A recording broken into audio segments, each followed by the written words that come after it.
Hi there everyone, this is Ashlei Williams and I'm the assistant editor with Plumbing and Hydronic Contractor News and the Wholesaler magazines. And tonight I am in Evanston, Illinois at my alma mater, Northwestern University. And I'm here to speak with Dr. Donald McNeeley as well as his Masters of Engineering students. And in this episode of the McNeeley View, we're going to talk about something that's on the minds of many. And that is the 2013 U.S. government shutdown. Now, Dr. McNeeley, you're very well versed in many issues of politics and economics, so I want to start pretty broad. And can you just share any insight that you have on this stalemate?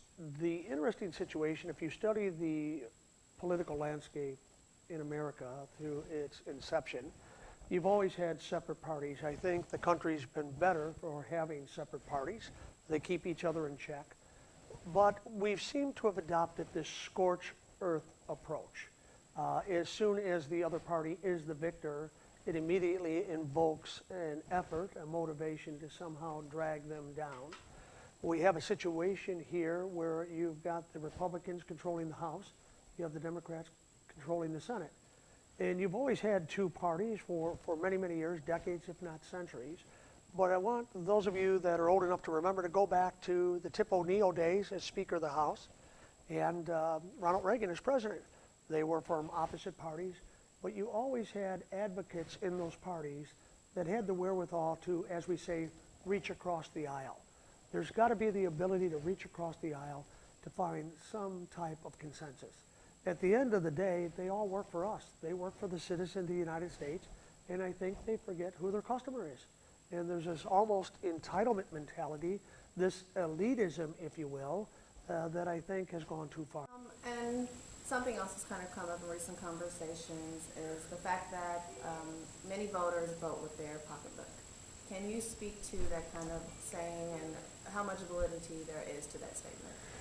So I think as an economist, the validation of that is if we study voter preferences, you would have a list of attributes or influences or variables that people either consciously or subconsciously take into the voting booth.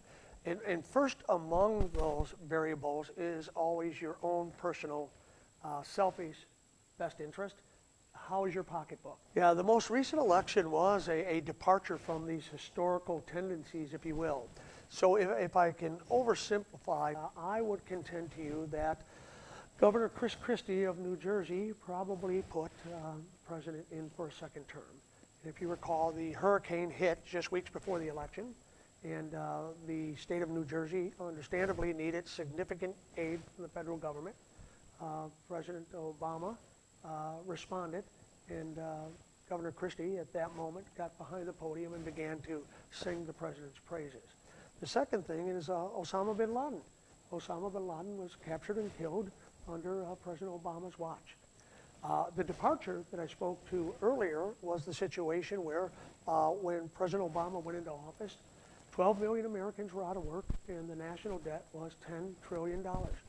And just 48 months later, Ashley, 12 million people were still out of work and the national debt grew 60%. 60%. So it took 230 something years to amass its first 10 trillion. In just 48 months, we grew that by 60%. So clearly there was a departure in the last election of people voting their pocketbook because their pocketbooks were not better. So it's gotten to the point where we walk in the voting booth, the American public votes for the least offensive candidate. It's almost for voting for the least offensive candidate. I don't know that that's good karma going forward. And getting to kind of the crux of our whole conversation today, can you speak on your general thoughts of the government shutdown specifically? Was it effective? Was it necessary? Well, there's two things. There's the shutdown of the government, and there's whether or not we're going to increase our debt ceiling. We absolutely have to increase the debt ceiling. We have to honor our financial commitments on the world stage, but we cannot continue to raise that debt ceiling time and again, because what we're doing is we are going to end up holding future generations hostage to these ill-conceived, short-sighted decisions that our generation continues to make. So in this situation, one, we need to raise the debt ceiling, but we cannot continue to raise it. We must raise it in this next go-around to honor those obligations. The U.S. dollar is the world's currency. So we absolutely must honor those commitments. But the second situation is this sequestration. We must somehow come to some agreement to lower the waste and inefficiency in government. And if you look at all the debate of the last sequestration, the government employs 2 million people. 2 million people. We furloughed only the non-essentials. That was 800,000 people. So non-essential, we can argue the semantics of it, but there is waste, there is inefficiency in the government. You cannot continue to tax the American public to fund that inefficiency in perpetuity. And that's where the Americans are reaching the tipping point. Coming back to our industry, long-term, short-term, how is the shutdown and will the shutdown affect the manufacturing industry?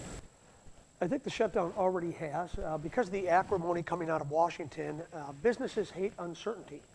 When it is uncertain, stock markets don't like it, executives don't like it, employees don't like it, citizens don't like it, because when things are uncertain, there's a tendency to batten down the hatches. We're not going to invest in capital expenditures. So what we do need is more of a unified voice, not one voice, but more of a unified conciliatory voice coming out of Washington that is long overdue by our leaders. Because of the temporary furloughing, we've had to, in effect, reset the GDP forecast for this year, and we're adjusting them down. But isn't it so typically government that at the conclusion of the sequestration, temporary only, we're going to be revisiting this in just a couple of months, we gave all the furloughed employees back pay. And many of the furloughed employees that collected unemployment during the furlough are being allowed to keep the unemployment. So in effect, the furloughed employees were double paid. So how does that help short-term or long-term this debt crisis that we have? Now, so it doesn't sound all negative. I think if you back up in the big picture or more macro analysis, eventually as equipment ages, as infrastructure ages, it needs to be repaired, it needs to be replaced. So I would suggest to you in the short term, bad. In the long term, there's going to be a pent-up demand for those type of expenditures. And I think in the next couple of years, we'll see that money flow more freely. You'll see CapEx budgets going up. And as capital equipment is being purchased, it in turn creates jobs. The biggest malarkey I've heard during this entire protracted process is, do deficits matter? People, even on the Sunday morning talking head news shows, are suggesting that the deficits don't really matter. So let me just address that. And it's very simple to address. As your debt goes up in your household or your company or your country, as your debt goes up, you need to service that debt. You need to pay interest on that debt. So doesn't it stand to reason as the debt increases, the debt service obligation increases? The more money you're spending to service that debt is money not spent on goods or services.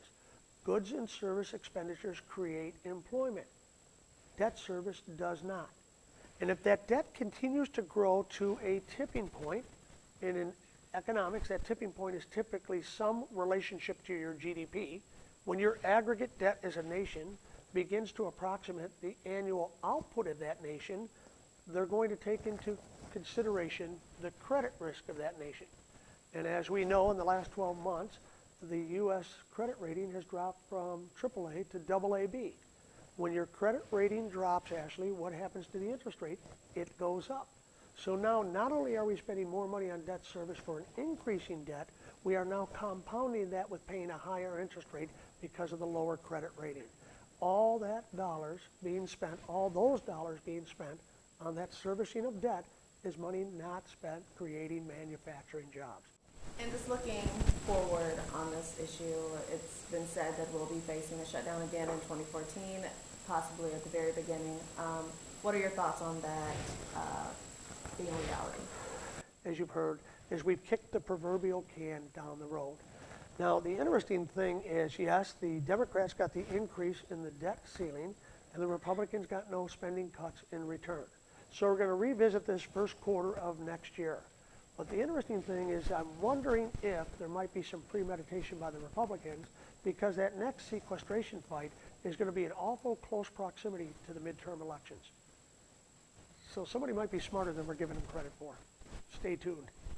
Thank you again, Dr. McNeeley, for speaking with us today and sharing your insight. If you would like to hear more of Dr. McNeeley's thoughts, be sure to visit us at phcnews.com or thewholesaler.com.